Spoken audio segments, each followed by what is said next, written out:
is Thursday, August 29th. We have a new helper at the helm over here.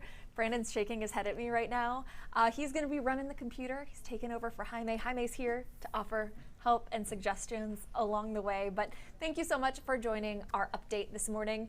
The way this works, it's just a conversation, you and me, and now Brandon. Hi. Talking about some of the stories that you're clicking on khou.com, that you're sharing on Facebook, and some of the stories that have developed overnight. So we're going to start with a story that broke just before midnight last night up in Spring. A Mustang driver hit 3 motorcyclists who had slowed down for a red light, and we have video of the scene from overnight. So those motorcyclists were just ahead of the Mustang. They slowed down for the red light. The Mustang didn't and plowed into them. Those 3 bikers are in the hospital in serious condition. We haven't had an update since overnight. The driver of the Mustang, meanwhile, just ran off, abandoned the car on scene, and took off on foot. So police are still looking for him. We will let you know if and when there are any updates to that case. Next up, let's talk about this crazy, huge drug mill takedown that happened in Houston yesterday. Just the numbers alone are crazy. DOJ announced this yesterday. The network that they say they busted was responsible for about 23 million pills in the Houston area. So they charged 41 people. Yesterday they served 36 search warrants, 15 of those at pharmacies. And some of the prosecutors were talking about what those pharmacies looked like they had armed guards out front.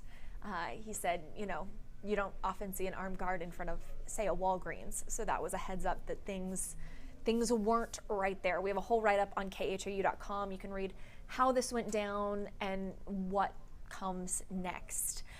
Interestingly, another story that you guys are clicking on comes out of Dallas, and it's alternatives to opioids.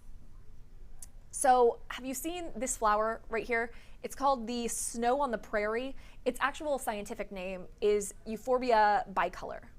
So Texas Women's Hospital researchers say the chemicals in its sap, yeah, that stuff right there, they do what opioids do. They stop pain, but it's not addictive.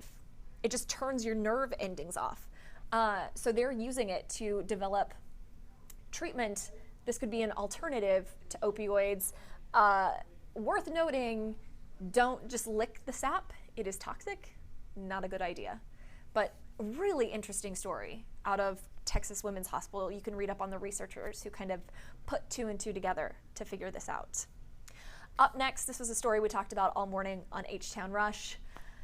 Forever 21 just might be filing for bankruptcy, according to Bloomberg. It brought in advisors to talk about reorganizing and negotiating with lenders, but those negotiations have stalled. So now it looks like they're prepping, the company is prepping a bankruptcy filing. Could mean a reorganization, doesn't necessarily mean that the chain will close all of its 815 stores across the country, but it could. We'll have to see what that looks like. A lot of folks are blaming online retailers, like Amazon. Fashion Nova is another one that people are blaming because it's all fast fashion, right? Folks are pointing out that fast fashion just isn't sustainable. And this is kind of, the bubble is finally bursting here. In our live survey this morning, we asked folks to weigh in whether they buy their clothes online or in the store. And it was overwhelmingly in the store for the people who voted in our live poll. I'm curious what you do. You in the store shopper, online shopper? It depends on what I'm buying. We'll circle around to that, but leave your comments and questions, and then we'll come back to that after the forecast. And finally, I love that this is one of the most popular stories on our website because this makes me so happy.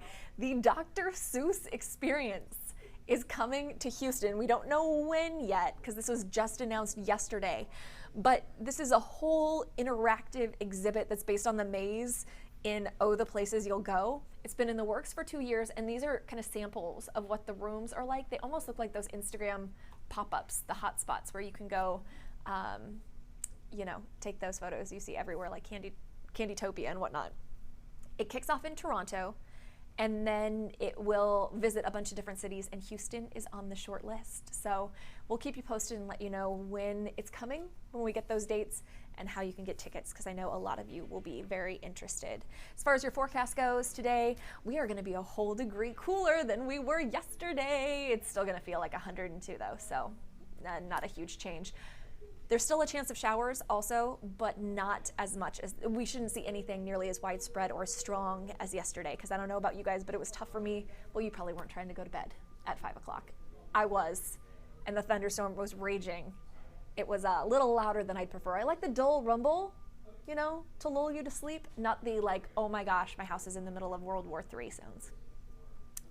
Okay, that catches us up. Brandon, he's shaking his head again. What are folks saying in our comment section?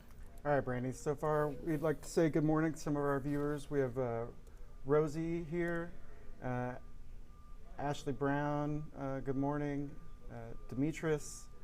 So far we don't have a lot of questions. Some people are curious about the motorcycle accident.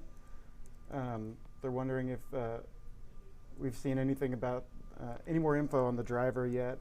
They're wondering if they'll catch him, if the car is registered under his name.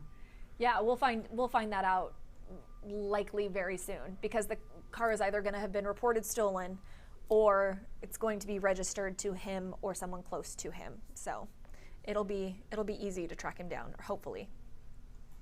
We have some comments from some of our viewers that seem heartbroken over the bankruptcy of Forever 21. We have some people saying they're forever young. And we got a couple people that are responding and saying, Rosie says that she only shops in the store. And some people are saying it depends on what they're buying. Yes, So, see, that's my approach. If I'm buying a dress, I can kind of assume it's gonna fit. But if you're buying pants or a skirt, I don't know, like different people have different curves and things are gonna fit differently. So if I'm buying pants, which I never ever do, I'll go to the store. Maybe that's why I don't ever buy them. I don't really like going into the store and dealing with crowds and actually handing my money over. I don't mind clicking the checkout button at Amazon. It feels way less invasive to my bank account than actually giving someone my debit card. we have a few responses to our story on the alternative drug. Some people are comparing this to CBD, and some people are shouting the praises of CBD oil and wondering if this is going to be something like that. Kind of, sort of. CBD, as I understand it, is different than opioids.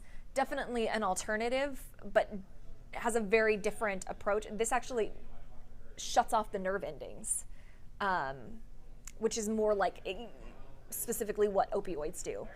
The benefit is that it's not addictive as opioids can be. We know there's this opioid crisis in the country right now. So this could be an alternative treatment, but probably still a few years away from testing.